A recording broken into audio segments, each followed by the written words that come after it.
ఇప్పుడు సంక్రాంతికి 3 సినిమాలు ఇస్తున్నాయి. మెగాస్టార్ చిరంజీవి 150వ సినిమా ఖైదీ నంబర్ 150తో పాటు బాలకృష్ణ 100వ చిత్రం గౌతమిపుత్ర శాతకర్ణి ఈ సీజన్ లో బిగ్గెస్ట్ అట్రాక్షన్ అనే చెప్పాలి. వీటితో పాటు శర్వానంద్ శతమానం భవతి సినిమా కూడా వస్తుంది. అయితే ఇంతవరకు రిలీజ్ డేట్లపై క్లారిటీ లేదు, కానీ ఇప్పుడు ఇచ్చేశారు. జనవరి 11న అందరికంటే ముందు మెగాస్టార్ దూసుకొస్తున్నారు. రామ్ చరణ్ ప్రొడ్యూస్ చేసిన ఈ కమర్షియల్ మసాలా ఫిల్మ్ 11నే వస్తుందని ఈ రోజు కన్ఫర్మ్ చేశారు ఖైదీ టీం. ఇకపోతే బాలయ్య తీస్తున్న తెలుగు చక్రవర్తి చరిత్రను ముందుగా చెప్పినట్లే జనవరి 12న రిలీజ్ చేస్తారని వార్తలిస్తున్నాయి. అదే విషయాన్ని టీం కూడా ఇప్పుడు కన్ఫర్మ్ చేసింది.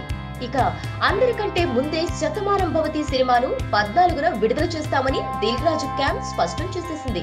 సో సంక్రాంతికి తెలుగు వారి కడుపు నిండా ఎంటర్టైన్మెంట్ నింపడానికి 3 సినిమాలు lock అయిపోయినట్లే.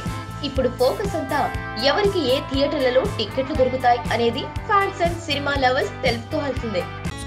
Please subscribe. Hi, it's me Purna. Please subscribe.